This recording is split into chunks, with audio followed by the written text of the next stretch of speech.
Germany's unification was masterminded by the statesman and diplomat Otto von Bismarck, who would become Chancellor of the German Empire in 1871, an office he would hold for another 19 years. Bismarck took European diplomacy and nationalism into a new age, and Germany, under Bismarck, would become recognised as the industrial powerhouse of mainland Europe, backed by a seemingly invincible army inherited from the nationalistic vision of Prussia. This is a geopolitical themed history of the post-war German Empire. Bismarck's foreign policy was to secure a balance of power in Europe, an attempt to avoid a major war. Despite Germany's strengths, they had gained many enemies over the last few decades, and had one major flaw. Germany has the very unfortunate geographical position of being right in the centre of Europe, meaning that they can easily get crushed from all sides if the European powers united together against them.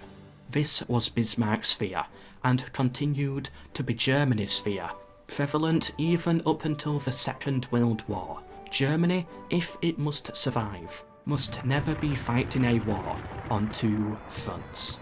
And so, Germany needed good allies. States that on the outside look like normal allies, but deep down provide a buffer zone. Austria-Hungary was the logical choice. They shared a cultural link through the German part of Austria, a political link through both states being autocratic, and just look at the length of that border. That's a lot of land that can suddenly have its security guaranteed. But Bismarck still wanted to avoid a war on two fronts. He needed one other ally, France or Russia. Well, Germany had just defeated France in the Franco-Prussian War 3 years prior, seizing a decent chunk of territory, Alsace-Lorraine. Further, this resulted in the abdication of Napoleon III and the establishment of the French Third Republic. Third time lucky, maybe it might stick this time. Therefore, the two had different systems of governance. Russia, on the other hand, Germany shares a history of relatively peaceful relations with, and similar autocratic ideologies. In addition, unity between the three Eastern European powers would serve the advantage of preventing any chance of a major Polish uprising. And finally, such a treaty had existed before, in 1815. The three emperors were Wilhelm I of Germany, Alexander II of Russia, and Franz Joseph of Austria-Hungary, and so naturally named the alliance the League of the Three Emperors. However, due to a disagreement in the Balkans, discussed heavily in last week's video, the treaty fell apart. Germany, to secure their southern border, created the dual alliance with Austria-Hungary.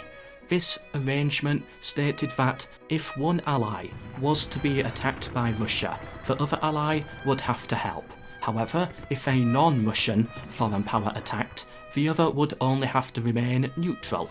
This shows Germany's fear so clearly.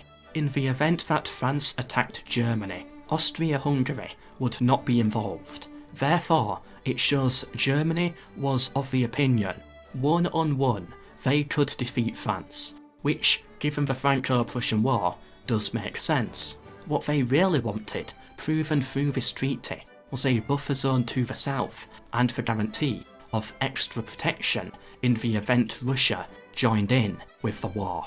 Italy would join in 1882, making it the Triple Alliance. However, despite this, it was clear Germany still did not wish to risk it.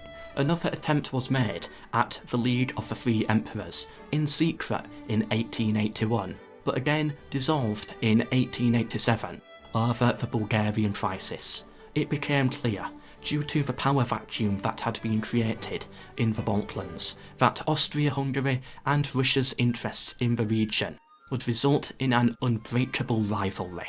But still, this did not stop Germany, showing, arguably, desperation. In 1887, the Reinsurance Treaty was signed, again Like many other agreements, this one was top secret, only known by the top officials of both sides. The Germans would not want the Austro-Hungarians to know that they were going behind their back. The treaty goes as follows. In the event that one signatory power is attacked by a foreign power, the other signatory power must remain neutral. This only applied in the event that if France attacked Germany, it forbade Russia from getting involved, or if Austria-Hungary attacked Russia, Germany could not double down with their ally and attack the already weakened Russia. In addition, this was only if the wars were defensive for the signatory powers, so if Germany attacked France or any other power, Russia was not bound to neutrality by the treaty. And likewise, if Russia attacked Austria-Hungary, Germany would not be bound to neutrality here. And the triple alliance would override it. On the other hand, the treaty came at a cost for Germany.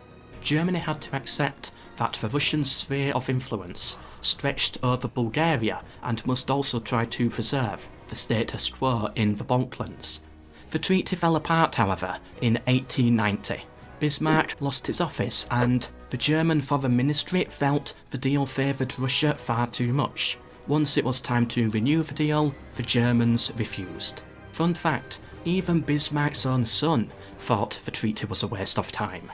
And many in the German Chancellery began considering a preventative war with Russia. We can them now, whilst we have the chance. After the departure of Bismarck, German foreign policy fell heavily under the control of the Kaiser, Wilhelm II. Issue was, his personality would often get in the way. He was all over the place. One week he wanted peace, the next war. At one point, he wanted an alliance with Russia and France to counter Japan and Britain. At another, he wished for a coalition of Britain, France, Germany and Russia to counter the USA. It does not stop. Plans exist for an alliance with the USA and China or Japan against the Entente.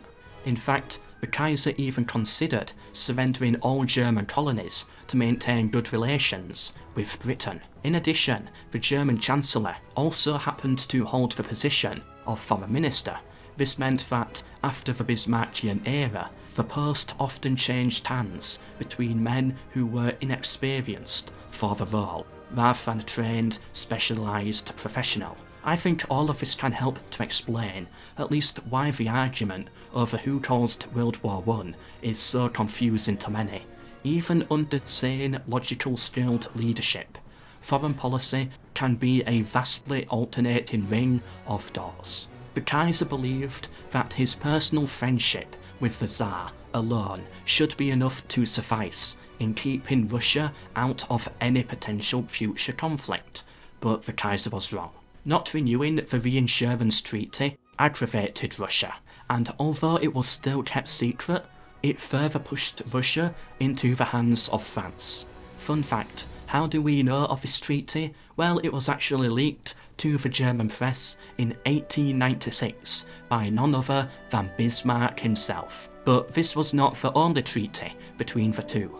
In 1904, the Kaiser pointed out to the Tsar that the French were supplying the Japanese with raw materials. This was during the Russo-Japanese War. Germany believed at this point that the best way to secure an alliance with Russia would be first to break Russia's arrangement with France. They even offered to supply coal to refuel the Russian ships if the Russians were to dock at the German ports in the Pacific. This did lead to an alliance offer in October 1904. It stated that one power must come to the other's aid if attacked, but the Tsar refused, highlighting that it could potentially conflict with his agreement with France. But they tried again in 1905, and the two monarchs agreed to the Treaty of Bajorka, also known as the Treaty of Koivisto, a mutual defensive pact between Russia and Germany. Firstly, Kaiser Wilhelm played on Tsar Nicholas II's fears. He talked about the British designs for Russia and how the French would be too unreliable. The Tsar broke down into tears. it was so overwhelming to hear. It goes as follows. If one was to be attacked by another European power, then the other would come to their aid, and any following peace must involve both parties to be present and agree. Although with a clause that the current ongoing war between Russia and Japan does not count. However, what I find really interesting is the final clause. Russia had to try and bring France into this deal.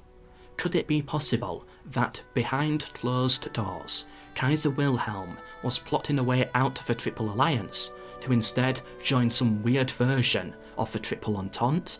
Some argue that it was the first step in an attempt to unite all of Europe together against Britain. Although you could look at it as a 3D chess move. The deal was only in play for a year until it had to be renewed. If both powers were to sign it, then that could break the Franco-Russian alliance apart, and then the Germans could back out at the end of the year, leaving Russia suddenly isolated and Germany free again from a possible war on two fronts. Let me know down in the comments what you think. Many historians have many interpretations of its meaning. But this was never finalised. Neither side's ministers were happy with the deal.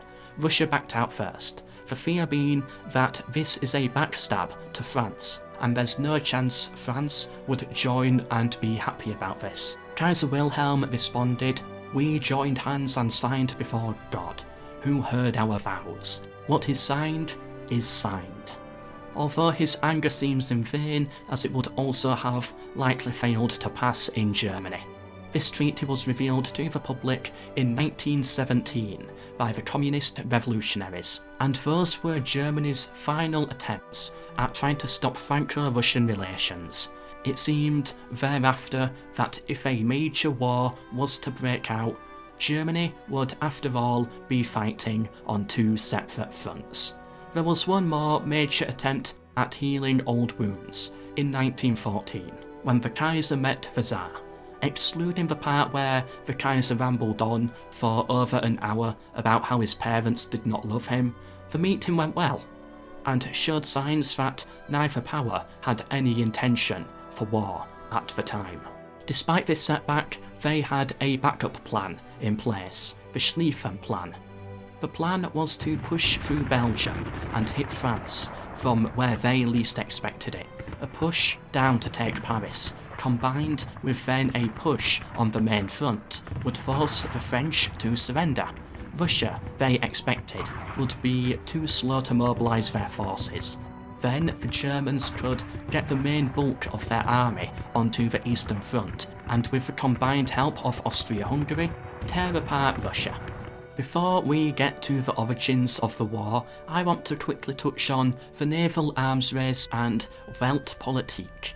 The historian Christopher Clark argues that these foreign policies are overplayed by historians. Weltpolitik, he argues, was more about building unity and gaining the support of the people, so they will put their trust in this grand idea, this grand goal, and therefore support the Kaiser and the state. But deep down, it was all talk, and very few Germans high up actually believed in it. Meanwhile, he also argues that Britain never seriously considered Germany as a naval threat, and overall, German warship development was underwhelming.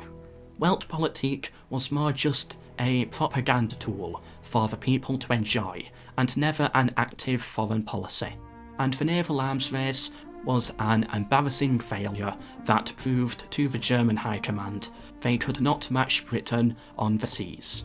Suddenly, it was time to put all of this planning to the test. Archduke Franz Ferdinand was assassinated on the 28th of June 1914. On the 5th to 6th of July, Germany pledges their support to Austria-Hungary, offering what is known as the blank cheque. Whatever support Austria-Hungary feels they require from Germany will be theirs. War is declared on the 28th of July, and Russia begins to mobilise on the 30th of July, preparing to defend their ally. The Schlieffen Plan required Russia to have a delayed mobilisation for the tactical move to have been possible. But despite the mobilisation moves, no war declaration came from Russia. Germany requested an explanation from Russia. Russia kept mobilising, no declaration of war. Germany sent a threat to Russia to stop. Russia kept mobilising, no declaration of war. The Schlieffen Plan, their one chance at survival, was falling apart. So Germany felt pressured to declare war on Russia on the 1st of August. They knew this would drag in France, and therefore had to act quick. On the 2nd of August, Luxembourg is seized, and an ultimatum of free passage is sent to Belgium. On the 3rd of August, Germany declared war on Belgium and France, with Britain declaring their stance against Germany the day after. With that, the war was fully underway. It was a now or never move for Germany. If Germany did not declare war, then Russia would have mobilised, gone to war with Austria-Hungary, forcing Germany into the conflict. The plan for survival would fall apart, given it requires Russia to be slow to respond. And now it is time to conduct the thought experiment. What would Germany have pushed for if they won the war? This is not alternate history, but rather a look at Germany's plans to get a better understanding of their war aims. First of all, it has to be made clear that Germany's ambitions rose as the war dragged on. The higher their investment, the more reward they wanted to make it worthwhile. In addition, the balance of power needs to be considered. Germany could not straight up annex all of France. This would greatly tip the scale far too much, and would result in a massive series of coalition wars against Germany, until the balance of power was believed to be restored. On the other hand though, Germany was much more stable than the Austro-Hungarian Empire discussed last episode. Therefore, in terms of stability, they could justify further expansion. As we are talking about Germany's plans and not alternate history, we should also assume the Schlieffen Plan went perfectly for them. Therefore, in desperate need for a speedy end to hostilities, their territorial gains would be limited. The YouTuber Emperor Tiger Star portrays these areas as being what changes hands, with either annexation or vassalisation of Belgium, along with territorial gains in France at Calais, to slow down any future British involvement in the mainland. I agree. This would likely be followed by the annexation of African territories, certainly the Belgian Congo, and likely African possessions from France. Lastly, for defence, they would have probably forbidden the French from militarising their German border. Britain is an interesting one, as Germany did not see them getting involved, although let's say they did. Perhaps a white peace? Maybe Germany would have to cede some concessions as a sign of goodwill for peace. It is again complicated. Remember, in this thought experiment, there is no Ottoman involvement by the time the Schlieffen Plan is complete, so no battles in Egypt and possibly the loss of Egypt to the Ottomans. British policy had become one of maintaining the balance of power. Therefore, it is entirely possible we could see a Britain that never surrenders, realising that the Germans are going to take a load of land from Russia instead, tipping the balance of power. They could choose to fight on, to the end. I'll dip into alternate history a little here, but in this case I think they would defeat the Germans colonially. But in addition, given the way World War I was fought, I cannot see any big major naval invasions into either's mainland taking place that would have success, resulting in one long stalemate until either Italy joins and they can invade Europe through that route, or France re-enters, perhaps. This would make World War I much more like the last grand European conflict, the Napoleonic Wars.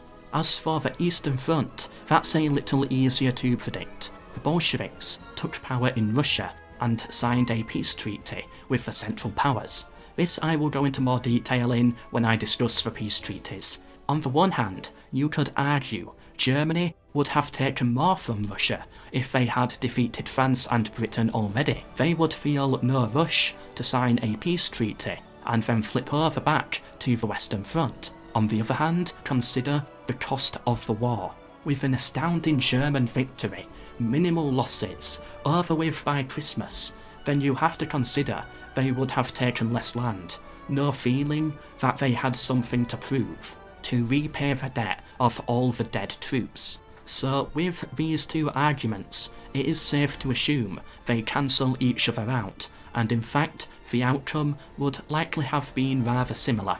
The dismantlement of Russia would likely have taken place, and the newly formed European states would be transformed into German vassals. These puppet state nations would exist to provide resources and economic growth to Germany, but would remain autonomous enough to not revolt.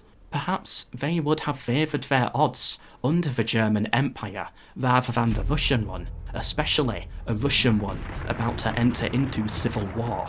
But it's important to ask, why? What exactly would they get out of all of this? And it's the same thing they would have got out of the League of the Three Emperors where this video started. Stability, peace in Europe, a balance of power they felt comfortable with. Of course, Germany also wanted to become a major colonial power, have their own place in the sun, as they called it, which they would become if victorious in this war.